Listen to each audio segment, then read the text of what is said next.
नमो भगवते वासुदेवाय। जय श्री कृष्ण। हे भक्तजनों, आज हम उस दिव्य जन्म की कथा सुनाने जा रहे हैं जिसने संसार के अंधकार को प्रकाशमय किया। श्री कृष्ण के जन्म से लेकर उनकी बाल लीलाओं और गोवर्धन पर्वत की महिमा तक। यह कथा है प्रेम, त्याग और परम भक्ति की। अत्याचारियों ने पृथ्वी को अत्यंत पीड़ा पहुंचाई। धरती माता ने ब्रह्मा जी के चरणों में विनती की, हे ब्रह्मा, अब मैं अत्यंत कष्ट में हूँ, कृपया मुझे कोई ऐसा मार्ग बताइए जिससे अधर्म का नाश हो। ब्रह्मा जी ने विष्णु भगवान की ओर देखा और कहा, विष्णु भगवान इस संकट को दूर करेंगे। वे स्वयं अवतार लेकर पापियों का संहार करेंगे। यह सुनकर सारे देवता प्रसन्न हुए। मथुरा के राजा उग्रसेन और उनका पुत्र कंस। मथुरा नगरी में राजा उग्रसेन का शासन था। उनका पुत्र कंस बड़ा क्रूर और दुष्ट था। उसका अहंकार इतना बड़ा था कि उसने अपने ही पिता को ताड़ना शुरू कर दिया। कंस के हृदय में अधर्म का सागर था। वह प्रजा पर अत्याचार करता और धर्म को समाप्त करना चाहता था। कंस की बहन देवकी का विवाह वासुदेव जी से हुआ। विवाह के समय एक आकाशवाणी हुई, तुम्हारी बहन के 8वें पुत्र से तुम्हारा अंत होगा। कंस ने क्रोध से भरकर देवकी और वासुदेव को कारागार में बंद कर दिया। देवकी ने एक एक कर 6 पुत्रों को जन्म दिया, जिन्हें कंस ने मार डाला। 7वें गर्भ में योगमाया ने बालक को रोहिणी के गर्भ में स्थानांतरित कर दिया, जो बाद में बलराम बने। कृष्ण जन्म की रात श्रावण कृष्ण अष्टमी की मध्य रात्रि को, जब पूरा मथुरा सोया हुआ था, तब भगवान विष्णु ने जन्म लिया। चारों ओर दिव्य प्रकाश फैला। कारागार के द्वार अपने आप खुले और वासुदेव बालक को लेकर यमुना की ओर चल पड़े। वासुदेव जी ने बालक कृष्ण को टोकरी में रखा और यमुना नदी की ओर चल पड़े। जब वे नदी किनारे पहुँचे तो यमुना का जल अचानक 2 भागों में बंट गया और वासुदेव जी सुरक्षित उस पार उतर गए।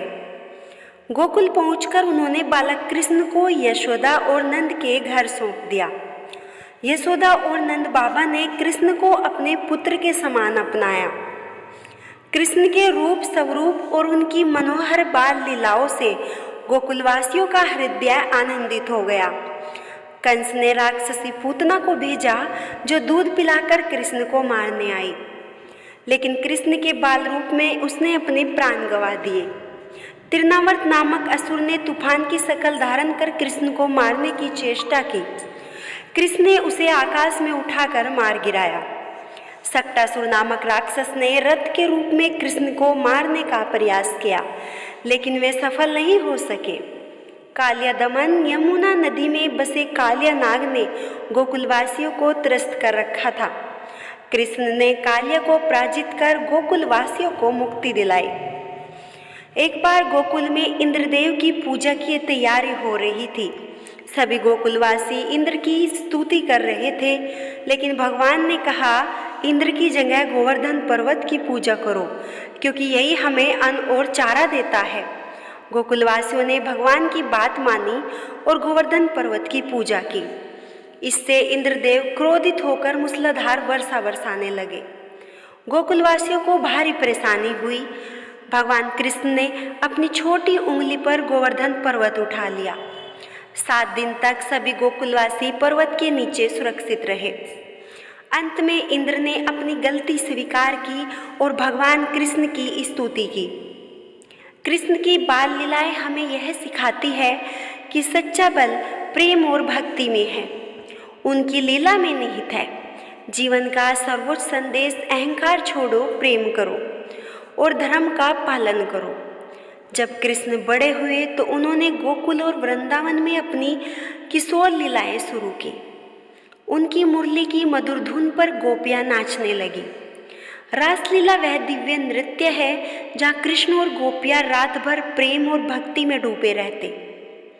यह लीला प्रेम की सर्वोच्च अवस्था और भक्ति का प्रतीक है। राधा और कृष्ण का प्रेम संसार में प्रेम का आदर्श है। राधा की भक्ति और कृष्ण का आकर्षण मिलकर एक ऐसी प्रेम कथा बनाते हैं जो सदियों से लोक जीवन का आधार रही हो। यह लीला हमें सिखाती है ईश्वर और आत्मा का मिलन ही जीवन का परम लक्ष्य है। रासलीला में हर गोपी भक्त की तरह है जो भगवान के प्रेम में लीन होती है। ओम श्री कृष्णाय नमः। हे भक्तजनों, आज की यह दिव्य कथा अपने अंतिम छोर पर पहुंच चुकी है। हमने देखा कैसे जन्मे थे श्री कृष्ण, उनके बाल्यकाल की लीलाएं, उनका संघर्ष और उनका दिव्य उपदेश भगवत गीता। अब समय है इस अमृत कथा का भक्ति भाव से समापन करने का। मधुराधिपिते मुरलीधर गोविंद जय हो। जन्माष्टमी की इस पावन बेला में प्रभु तेरा ध्यान करते हैं हम। गोपीजन वल्लभ श्री कृष्ण मुरलीधर लाल हमारो, श्री राधा संग तेरी जोड़ी मन में बसे प्यार हमारो। माखन चुराई बाल कृष्ण गोकुल नगर प्यारा, भक्तों का दिल है तेरा जय जय श्री कृष्ण प्यारा। श्री कृष्ण की कथा हमें सिखाती है जीवन में प्रेम और भक्ति के बिना कुछ भी पूर्ण नहीं होता। हर परिस्थिति में धैर्य रखो, कष्टों को हंसकर स्वीकार करो और सदैव सत्य का साथ दो। हे श्रोतागण, भगवान श्री कृष्ण की कृपा सदैव आप सभी पर बनी रहे।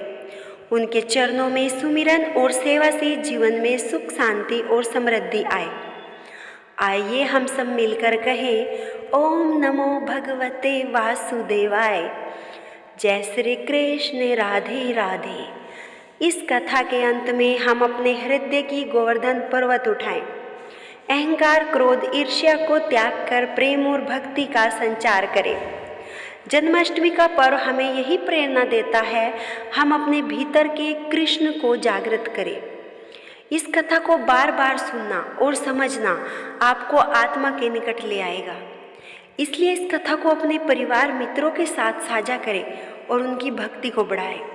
अगर आपको एक कथा अच्छी लगी है तो हमारे वीडियो को लाइक कर देना और ऐसी ही कथाएं सुनने के लिए हमारे चैनल को सब्सक्राइब कर देना और कमेंट में जय श्री कृष्ण और हैप्पी जन्माष्टमी जरूर